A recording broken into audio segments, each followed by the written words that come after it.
Hi, നമസ്കാരം. അങ്ങനെ തമിഴ്നാട്ടിലെ രാഷ്ട്രീയ അനിശ്ചിതത്വം അവസാനിച്ചിരിക്കുകയാണ്. നമ്മുടെ കേരളത്തിലെ രാഷ്ട്രീയ അനിശ്ചിതത്വം ഇനിയും മുമ്പോട്ട് പോകും. ഫ്ലെക്സുകളൊക്കെ മാറിയെങ്കിലും മാറ്റണമെന്ന് പറഞ്ഞിട്ടുണ്ടെങ്കിലും അത് പല രൂപത്തിലും ഭാവത്തിലും തിരിച്ചുവരും. അതിനെക്കുറിച്ചൊന്നും ഞാനിപ്പോൾ അഭിപ്രായപ്പെടുന്നില്ല. തമിഴ്നാട്ടിൽ ജനവിധി ലഭിച്ച വിജയുടെ ടിവിക്ക് അധികാരത്തിൽ നിന്ന് മാറ്റി നിർത്താൻ വേണ്ടി ബിജെപിയും ഗവർണറും കൂടി കളിച്ച കള്ളക്കളിക്ക് അവസാനമായിരിക്കുന്നു. 118 MLA-മാരുടെ പിന്തുണയായിരുന്നു വിജയിന് വേണ്ടിയിരുന്നത്. അത് 121 ഭവിച്ചിരിക്കുന്നു. ഇന്നലെ ഇടതുപക്ഷം പിന്തുണച്ചപ്പോൾ 4 MLA-മാരുടെ പിന്തുണ കൂടി വിജയിക്ക് കിട്ടിയിരുന്നു. ഇന്ന് BCKയും മുസ്ലിം ലീഗും 4 പേര് കൂടി വിജയിയെ പിന്തുണച്ചു. അങ്ങനെ 118 സ്ഥാനത്ത് 121 MLA-മാരുടെ പിന്തുണ ഇപ്പോൾ വിജയിക്ക് ലഭിച്ചിരിക്കുകയാണ്. അങ്ങനെ വിജയ് മണിക്കൂറുകൾക്കുള്ളിൽ നാളെ തന്നെ മുഖ്യമന്ത്രിയായി സത്യപ്രതിജ്ഞ ചെയ്യുമെന്നാണ് അറിയുന്നത്. ബിജെപിയുടെ ലക്ഷ്യമെന്തായിരുന്നു? തങ്ങളുടെ പോക്കറ്റ് സംഘടനയായ അണ്ണാ DMK മുമ്പോട്ട് വെച്ചുകൊണ്ട് വിജയിയുടെ മന്ത്രിസഭ വരുന്നത് തടയുക എന്നുള്ളതായിരുന്നു ബിജെപിയുടെ ലക്ഷ്യം. അതിൽ അവർ സമർത്ഥമായി DMK കൂടി കരുവാക്കാൻ വേണ്ടി ശ്രമിച്ചു. DMK ആദ്യമൊക്കെ കുതറി മാറാൻ ശ്രമിച്ചു. DMKയിൽ തന്നെ പല അഭിപ്രായങ്ങൾ ഉണ്ടായിരുന്നു എന്നാണ് ഞങ്ങൾ മനസ്സിലാക്കുന്നത്. ഇടതുപക്ഷം വളരെ കൃത്യമായൊരു നിലപാട് അക്കാര്യത്തിൽ കൈക്കൊണ്ടു. ഒന്ന്, ജനവിധി വിജയിക്ക് അനുകൂലമാണ്. അത് അട്ടിമറിക്കാൻ മറ്റെന്തെങ്കിലും തരത്തിലുള്ള ഒത്തുചേരൽ ഉണ്ടായാൽ ആ ഒരു ഒത്തുചേരലിനെ, ആ ഒരു മുന്നണിയെ ജനങ്ങൾ അംഗീകരിക്കില്ല.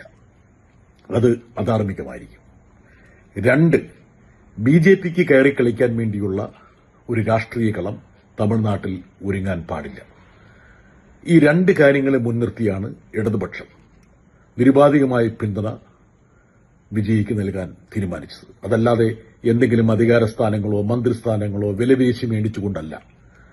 കോൺഗ്രസ് തങ്ങളുടെ 5 MLA-മാർക്ക് പ്രത്യുപകാരമായി 2 മന്ത്രിസ്ഥാനം വേണമെന്ന് പറഞ്ഞ് വിലപേശി. മാത്രമല്ല, കഴിഞ്ഞ തെരഞ്ഞെടുപ്പിന് തൊട്ടുമുമ്പാണ് വിലപേശി ഒരു രാജ്യസഭാ സീറ്റ് DMKയിൽ നിന്ന് വാങ്ങിയത്. 3 നിയമസഭാ സീറ്റുകൾ അധികം വാങ്ങി. അതിനുശേഷം മുന്നണി വിടുമ്പോൾ സാധാരണ മര്യാദയുടെ അടിസ്ഥാനത്തിൽ DMKയുമായിട്ടുള്ള ഒരു സംഭാഷണം പോലും നടത്തിയില്ല എന്നുള്ള കാര്യം DMKയെ തന്നെ പറയുന്ന കാര്യമാണ്. അതിലേക്കൊന്നും നമ്മൾ പോകുന്നില്ല.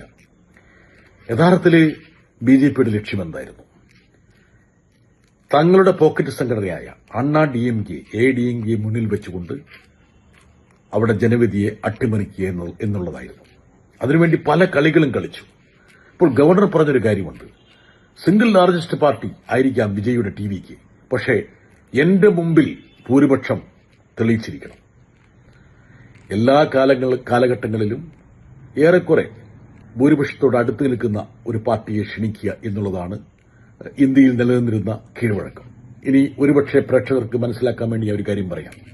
2018 അന്ന് കർണാടക ഗവർണറായിരുന്ന വാജുബാല യെദ്യൂരപ്പയെ, BJP നേതാവ് യെദ്യൂരപ്പയെ മന്ത്രിസഭ രൂപീകരിക്കാൻ ക്ഷണിച്ചപ്പോൾ യെദ്യൂരപ്പയ്ക്ക് ഭൂരിപക്ഷത്തിന് 10 അംഗങ്ങളുടെ കുറവ് ഉണ്ടായിരുന്നു. അതിന് തൊട്ടു മുമ്പ് യഥാർത്ഥത്തിൽ 2014 ഫട്നാവിസിനെ, മഹാരാഷ്ട്രയിൽ BJPയുടെ ഫട്നാവിസിനെ മുഖ്യമന്ത്രിയായി സത്യപ്രതിജ്ഞ ചെയ്യാൻ വേണ്ടി അന്ന് അവിടുത്തെ ഗവർണർ വിദ്യാസാഗർ ക്ഷണിച്ചപ്പോൾ BJPക്ക് അല്ലെങ്കിൽ ഫട്നാവിസിന് 22 MLA-മാരുടെ കുറവുണ്ടായിരുന്നു. എന്തിനേറെ 1996 അടൽ ബിഹാരി വാജ്പേയിയെ പ്രധാനമന്ത്രിയാകാൻ ക്ഷണിച്ചപ്പോൾ അന്ന് വാജ്പേയിക്ക് 161 MLA-മാരുടെ കുറവുണ്ടായിരുന്നു. രാജ്യം ഭരിച്ച നരസിംഹറാവു 1991 നരസിംഹറാവു പ്രധാനമന്ത്രി അധികാരത്തിൽ വന്നത് സിംഗിൾ ലാർജസ്റ്റ് പാർട്ടി എന്ന നിലയ്ക്ക്. ആ നരസിംഹറാവുവിന് തന്റെ 5 വർഷത്തെ ഭരണകാലയളവിൽ യഥാർത്ഥത്തിൽ 25 MP-മാരുടെ കുറവുണ്ടായിരുന്നു ഭൂരിപക്ഷത്തിൽ നിന്ന് ഭൂരിപക്ഷമെത്താൻ വേണ്ടി. അപ്പൊ ഇതൊക്കെ നമ്മുടെ രാജ്യത്തിന്റെ കീഴ്വഴക്കങ്ങളാണ്. ഈ കീഴ്വഴക്കങ്ങളൊന്നും അംഗീകരിക്കില്ല എന്നുള്ള നിലപാടാണ് ഗവർണർ കൈക്കൊണ്ടത്. ആ നിലപാടിന്റെ പശ്ചാത്തലത്തിൽ കൂടിയാണ് ഇടതുപക്ഷം TVKക്ക് വിജയിന് പിന്തുണ പ്രഖ്യാപിച്ചത്.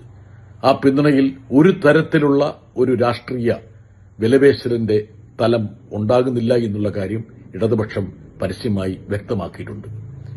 പ്രധാനമന്ത്രി പദം തന്നെ വേണ്ടെന്ന് വെച്ച ഒരു പ്രസ്ഥാനം എന്തെങ്കിലും തരത്തിൽ വിലപേശിക്കൊണ്ട് തങ്ങളുടെ പിന്തുണ നൽകുമെന്ന് ആരും ധരിക്കുകയും വേണ്ട.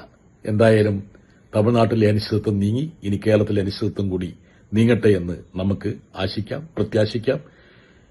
TVKയുടെ നേതാവിന് വിജയിക്ക് എല്ലാവിധ ഭാഗങ്ങളും ആശംസകളും നേരുന്നു. അദ്ദേഹം നൽകിയ വാഗ്ദാനങ്ങൾ പാലിക്കാൻ അദ്ദേഹത്തിന് കഴിയട്ടെ.